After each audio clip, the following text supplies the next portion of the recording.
Hey guys, Kiwi here. Today, I wanted to give my review and recap on the incredible Season 2 finale of Fear the Walking Dead Episode 15, North. Now, the Season 2 finale actually aired as a back-to-back special, so feel free to check out my review on Episode 14 as well. I cannot describe how hyped I was for this finale. Episode 14 exceeded my expectations especially, and I was also not disappointed with this one. Getting right into it, the episode starts immediately after the last, focusing on Travis. He is completely out of it as Hector breaks through the window with a chair.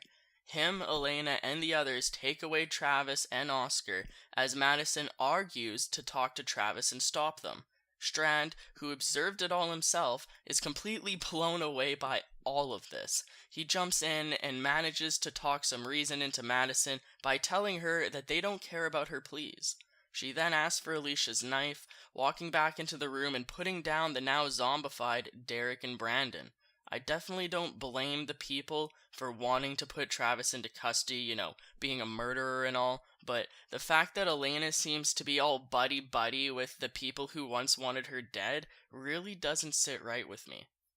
So Alicia, Madison, and Strand debate what to do. The people of the hotel are going to exile Travis, and they aren't going to listen to Madison anymore, so Alicia suggests leaving the hotel with Travis.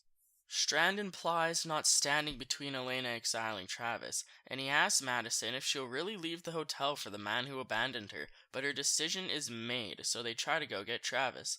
After a confrontation with Elena and Hector, they agree that Travis can leave with Madison and Alicia at dawn. Madison confronts Travis, telling him that they're leaving along with him in the morning. Alicia then goes and checks on Oscar and talks to Andre and Hector. I honestly think it's so weird that Hector and Elena are so defensive of this. Okay, I get that they're just people and everyone's just people and that they're sticking up for what's right, Travis being a murderer and all, but these people are the people that originally wanted them dead. Andre was a part of the group that wanted to exile Elena and Hector, or maybe even murder them. They did say multiple times that they didn't want them to continue living, that they don't deserve to be alive. And I mean, I know they did work that out, but there still should be tons of tension there. There's no reason for Hector to be acting like Andre is his best freaking bud. Hector gets just as pissed off over Oscar's death as Andre, who's his actual brother, if not more. And yeah, some innocent person being murdered really sucks, but come on, man. These people wanted to, kill you and your mother a few episodes ago, right? So, how does that make sense? Anyways, I'm probably just getting too into it, as these are pretty forgettable characters regardless. So, they tell Alicia to leave and try saving Oscar, but fail, and he ends up passing away. Later that night, Madison and Travis have a really serious and really important conversation. There's a lot more to this convo that I'll get into another time in another video, as it leaves room for tons of speculation. Madison confesses to Travis that she locked Celia in with the zombies at the compound, and that she understands why Travis murdered Brandon and Derek. They deserved it. She believes that they may have to kill again in order to protect their family in the future, but that they are ready for it as long as they both agree. Which they do. And it's a pretty damn good thing that they had that conversation right then and there, because Andre's group becomes completely hectic after the death of Oscar, barging into Travis's room and attacking him. And notice that, once again, it's Hector who throws the first punch.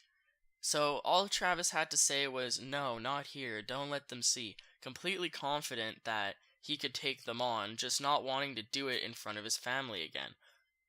Hector wants to throw his ass out, but Andre has other plans, pulling a gun on him.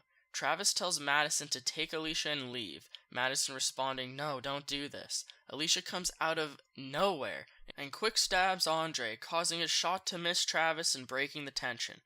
Hector tackles Alicia against the wall, causing Travis to snap again as he starts wailing on him and the rest of them. Hector goes for the gun, but Strand ends up grabbing it, telling everyone to leave, and he probably saved their lives, as it seems that Travis has coped with the fact that he will need to kill them to protect his family. It seems Travis might have to be reeled back a bit, but I'm sure once time has passed, he will be mature enough to realize when and where not to completely kill someone. Travis, Madison, and Alicia leave the hotel while Strand stays. There's a very specific reason Strand has stayed at the hotel, something that is going to happen here in Season 3, that the showrunners want him to be here for. We'll have to wait and see what that thing is, as Kurtman confirms on Talking Dead that Strand will be very much a part of Season 3. Him at the hotel is definitely not the last we will see of him. They have more plans for the hotel in Season 3, so they aren't done with the environment yet, and it's important that Strand should be there for reasons he couldn't get into. It is also notable that this was Alicia's first real kill as she stabs Andre. As she stares off in the vehicle thinking about it, Madison tells her that she'll be alright. The family goes back to the warehouse where Madison last saw the cartel, in hopes of finding more info on Nick and the Colonia. They find nothing there but Francisco's dead body, and search them for clues. They end up finding the address of the Colonia on one of them and head to it. Hopefully they had a map of the area, right? And also, did Marco not search them when they first kidnapped them? Francisco's family having a card with the Colonia address on it, just so that Madison can randomly find it? Or Travis is honestly so stupid and raises a lot of questions. Regardless, let's just pretend that all somehow makes sense and is completely logical. Let's move on to the Colonia and take a look at all the events happening there. Alright, so we see Louisiana patching up Alejandro and giving him medical attention, although they both know he'll die. Alejandro tells her that he did what he did to protect them, to save them, and she tells him that he failed, and that he should go lie to his people one more time. Ooh, such a ruthless thing to tell someone when they're sick like this, especially, right?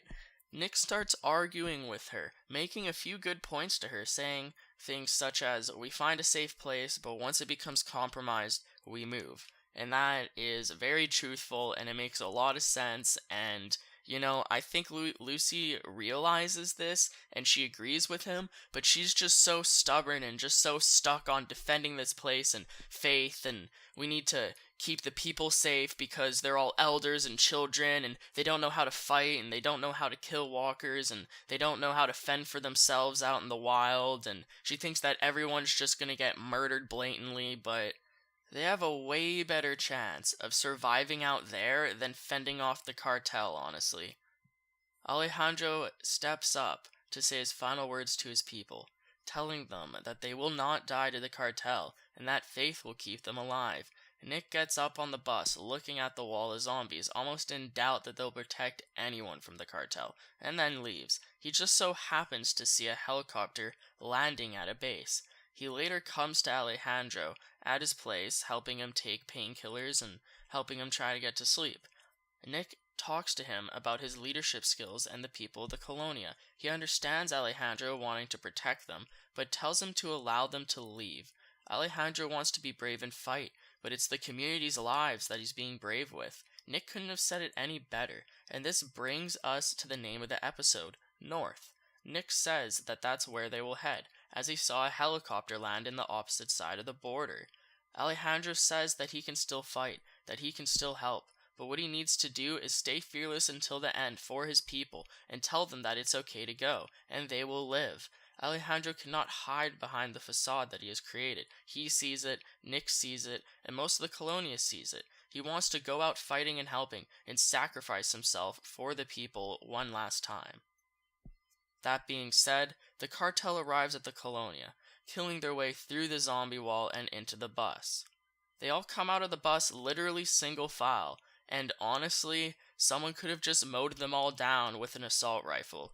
As far as we can tell, that's pretty much the whole cartel group, right? All the people that went through the wall and went through the bus and came into the Colonia, that's them. So there could have just been one person waiting for them to come through the bus and just pick them off as they were in that huge open area right on the outside of the bus. But whatever, I guess what Alejandro did works out just as well.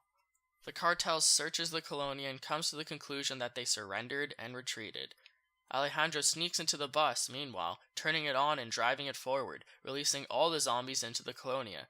Honestly, depending on how fast the zombies move uphill and how much ammo the cartel had, they could have taken out a vast majority of the horde. think about it. One clip has, like, let's say 30 bullets in it, 30 headshots, that's 30 zombies dead with one clip. And obviously, this is only 2 months into the apocalypse. They may not be trained to use weapons that well, and, every group isn't as badass as Rick Grimes' group, so, I guess it makes sense that they would retreat, and some of them would be scared, but statistically, they definitely had a fighting chance, and they just let themselves die, as they were too scared to fight for themselves. Madison, Alicia, and Travis end up showing up at the Colonia in the aftermath of what has just occurred. Madison and Travis search the Colonia, finding tons of dropped guns and blood leading up to the horde of zombies, including Marco, Elena's son Antonio, and the rest of the dead cartel. Alicia finds Alejandro in the bus, barely still alive. He tells them Nick went to the border because he saw something, but passes away before he can say any more. They put him down before he can turn, and this confirms to Madison that her speculations were right, that she did overhear them talking about Nick at the warehouse, and that he has been at the Colonia the entire time. Now, that's the last we see of the family, and honestly, assuming that Ophelia isn't in any real danger, I'm kind of hoping that they'll somehow find her, meet up with her, and then launch some sort of attack on the militia and get Nick back. Now, that's some very brief speculation, and I will get a lot more into it later on, but right now, let's just talk about Nick and Lucy. We get a montage of them and the rest of the Colonia people walking down the streets in peace towards the border. And honestly, the way the music was playing, this gave me so many regular Walking Dead vibes, it's not even funny. And you see the whole Colonia group covered in zombie guts, and once again, if this doesn't scream Whispers, I don't know what does. So, Nick looks in his binoculars and sees another helicopter taking off from what looks like a refugee camp. Everything looks cheerful, until they get a surprise attack. Lucy immediately gets shot in what seems like the shoulder, as her actor, Danae Garcia, actually confirmed in a recent interview that she definitely survives into Season 3. They get shot at tons, some of the people die, others retreat. I honestly don't know what happens to all of these people. I hope they all just didn't get slaughtered, because that's all going to be on Nick's conscience, and he's going to feel like shit for that. But anyways, they end up getting knocked out and taken captive by the people in military outfits. In an interview with Dave Erickson, he mentions that these men aren't real military or army. They have no insignias or stripes, no badges or medals on the uniform, and so they are confirmed to be just militia, and will tie into the person Ophelia finds, whose name is Russell, played by Dayton Cali. I'll have another video speculating on this militia in the near future, along with more fan theories and analysis. I have this huge video on Madison I want to push out, so be sure to look out for that in the near future. Let me know what you guys thought of the Season 2 finale and Season 2 as a whole. Season 2A, Season 2B, did you guys like it? Which one did you like better? Honestly, I loved Season 2B, but I really loved Season 2A as well. I think 2A was honestly better, but 2B, has not disappointed me as far as this finale goes, and although there were some slow parts and poor execution, I really did enjoy it, and I am looking extremely forward to Season 3. As always, feel free to like the video if you've enjoyed and gotten this far. Thank you so much for watching. I want to hear your opinions in the comments, and I'll talk to you guys next time. Peace out.